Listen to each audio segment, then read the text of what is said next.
Welcome to Hill TV Live's coverage of the 7th Democratic presidential debate. We're going to be live throughout the night with an amazing group of guests to give their insight and their analysis. This time, there's a much smaller debate stage. We're looking at how that might change the dynamics. Crystal, who's going to be joining us tonight? Well, in just a few minutes, great friends of the show, Zed Jelani and Michael Starr Hopkins, are going to tell us what they think they might see up on the stage tonight. We're also going to talk a little bit about the importance of the location, Iowa, just 20 days to go before the caucuses there. And after the debate, of course, Sanders National Press Secretary Brianna Joy Gray is going to share her thoughts on candidate Sanders' performance. By the way, we invited all of the top contenders to have surrogates here, but they were the only ones that would join. We will have a Warren surrogate, Adam Green, here tomorrow, as well as a representative from the Trump campaign. We're, of course, going to have a stellar panel to dissect tonight's debate. I am guessing they will not pull any punches. You don't want to miss it. So that's where we are. Crystal, going into this, what are you thinking? Who is it make or break? All right, so you have to think about the broader context, and this is something we've been talking about. As I just said, 20 days to go before Iowa, which is already a very short time frame. But you have to keep in mind, the impeachment trial starts in the Senate next week. And as you always say, media coverage is a zero-sum game. So essentially, the positions of these candidates are probably going to be more or less locked in after this week. So that impeachment trial timing very much benefits whoever is surging at the moment, whoever is leading in the polls at the moment. That means if you are not Bernie and you are not Biden, you have to make something happen tonight. So Mayor Pete, who has been sliding a bit, he needs to have a moment. He needs to prove he's a contender, a frontrunner again. Elizabeth Warren, who we're going to talk more about. I think there's been tremendous blowback on her campaign's efforts to smear Bernie Sanders as sexist. She needs to have a good night. Amy Klobuchar, she had a really strong performance last debate for her, and yet it really hasn't inured to her benefit. Hard to see what she can do here tonight. Tom Steyer, with all his money, is playing the long game. Something is resonating, keeps coming up in the polls, so less on the line for him, honestly, because he has so much money, he can continue to play in state after state. I think Steyer, Buttigieg, and Klobuchar are the ones who really have a lot to prove. I mean, Steyer basically bought his way to the debate stage, but something is happening, right? Morning Consult shows this guy at 15% in the early primary states. We're showing him number 2 in South Carolina in some polls. He's running the map all across the country. $102 million in ads, I think, since that he spent on the campaign. People are talking that in Nevada and South Carolina, you literally cannot turn on your computer or your TV. You can't go on YouTube or your TV. Yeah, my husband was just there. Unless you're watching billboards Tom everywhere, ads everywhere. It's insane. But here's the thing: the guy is actually terrible on the debate stage. Last time around, I think he had the least amount of speaking time. He never seems to have a real coherent, resonating message. So this is his time to shine, especially with the 6th thing. And Mayor Pete. Can you think in the last 2 weeks of a national conversation that Mayor Pete has really had? It really is a reckoning. Not in a positive way. There was some negative press that came out about him and how he handled potential racism on the police force in South Bend. That was certainly not great. Last debate, of course, was the one with the whole wine cave discussion.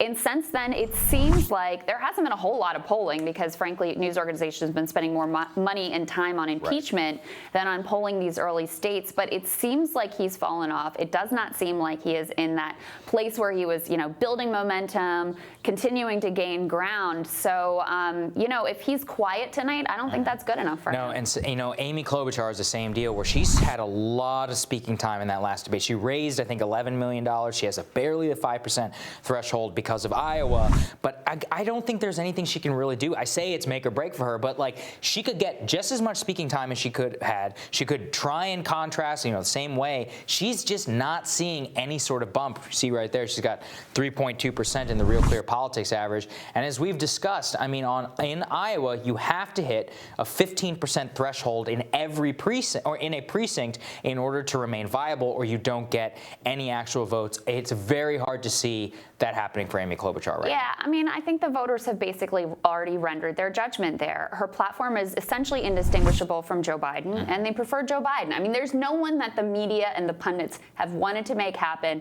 more than Amy Klobuchar. She's been given every chance. We read endless takes about how she was surging at the right moment, et cetera, et cetera. But it never caught on. Why? Because what would make you vote for her over another centrist like Joe Biden, whose record you're more familiar with? For older African Americans in particular, the association with the first black president is deeply resonant. what does she offer that you would make you pull yourself over to her? I just don't see it. And as you said, it's hard to see what she could do on the stage tonight.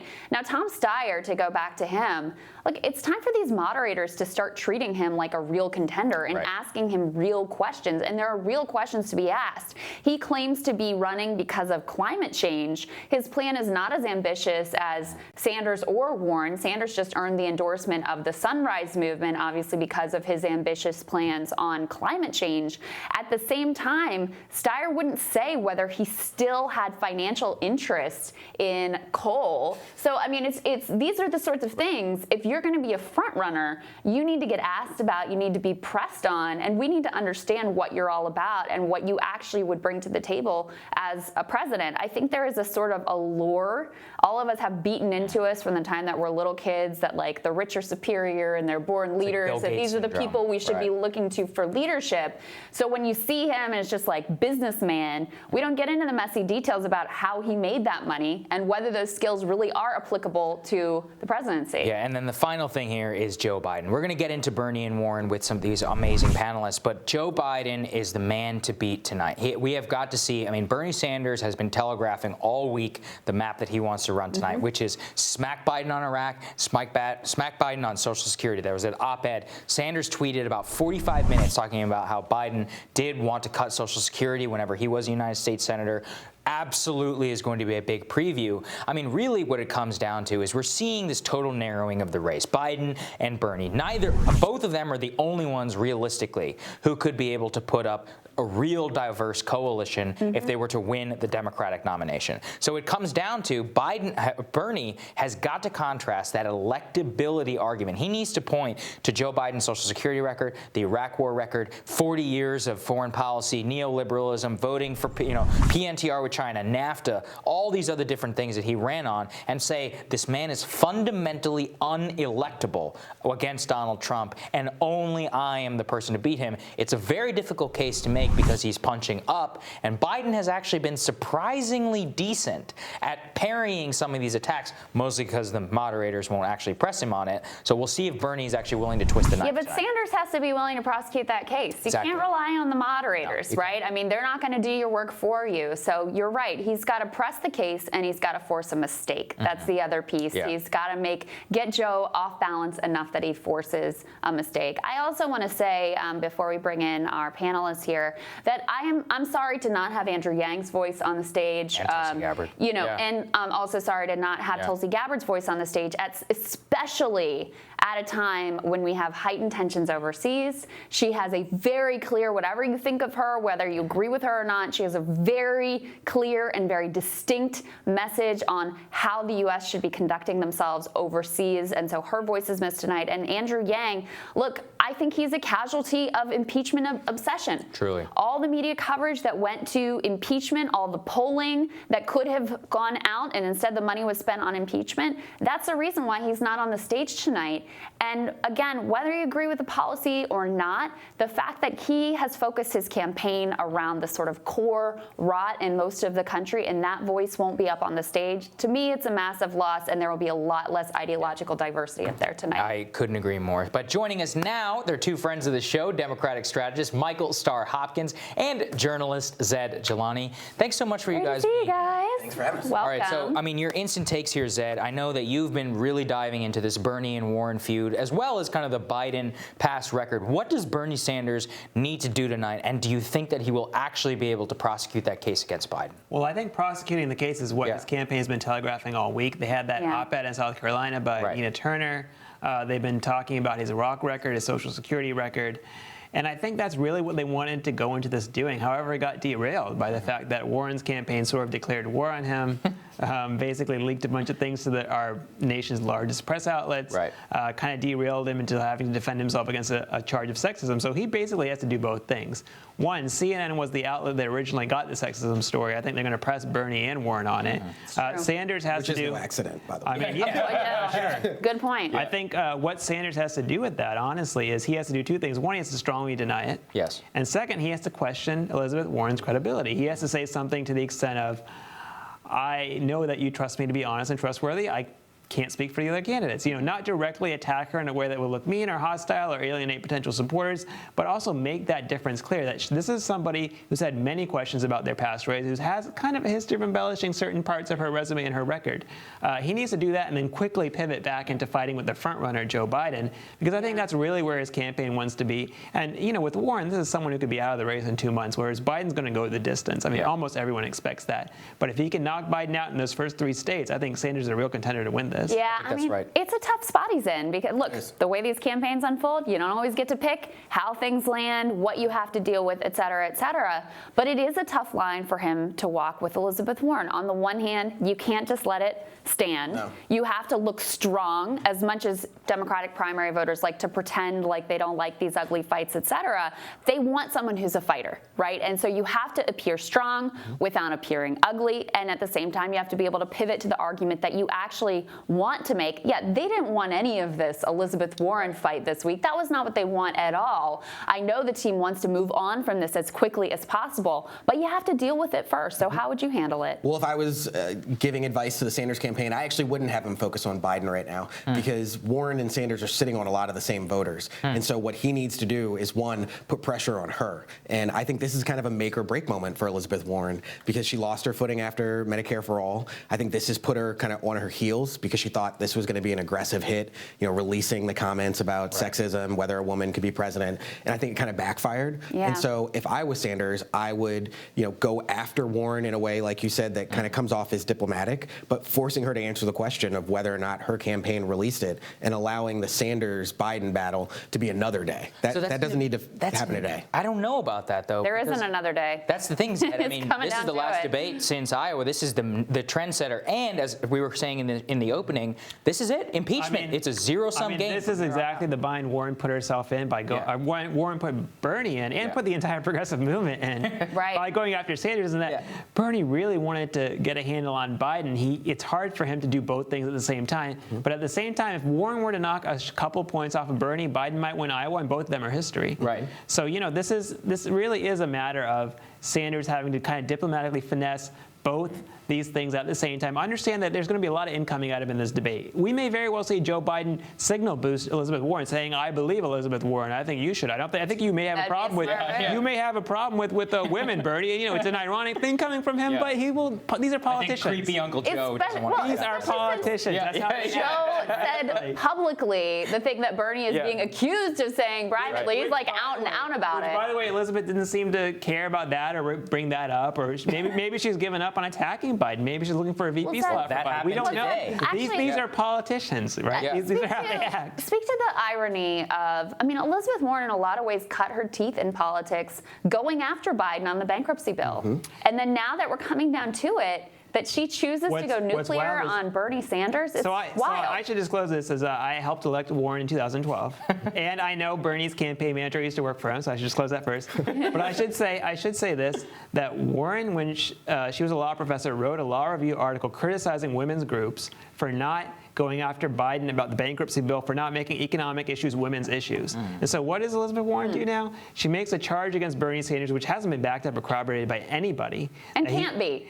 And which, by the way, cuts against the public record. And who honestly thinks Bernie Sanders does something different in private than public? This is the most YOLO senator in the U.S. Senate. So she does that instead of raising this issue of the fact that Joe Biden helped change bankruptcy law that screwed over so many poor women all over America, primarily women probably because it was largely people who work with children who go into debt and bankruptcy working with them.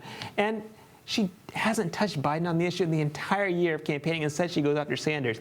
I think this has to send a message to the Sanders campaign about who they're dealing with. Of course, they have to be diplomatic about it, but it does send a message to them about who they're dealing with. It really is mystifying, Michael, because I'm reading the New York Times transcript of her interview with her today. They say, okay, corruption. Would you allow your vice president's son in order to sit on a board? She goes, I've thought about it now. First of all, why did it take so long to think about it? And she goes, I don't think I would do it. And so they go, okay, are you upset with vice president? And she just interrupts them. She goes, I'm not going to do it. I'm not going to do it, like over and over again, like a tick, that she refuses to get dragged in the mud going against Joe Biden. I mean, this is a person whose entire campaign is about corruption, and she can't call out Hunter Biden. I think what she's trying to do is play a long game. She knows that if she and Biden are the last two candidates, then she stands a much better chance of beating Biden than if it's a Biden, Warren, Sanders kind of three-way matchup, because Sanders and Warren are going to split that vote. And so if she can get Sanders out of the way, then she stands a chance to go after Biden. But as long as Sanders is in the game and strong, she's not going to stand a chance. I think a lot of the outside observers,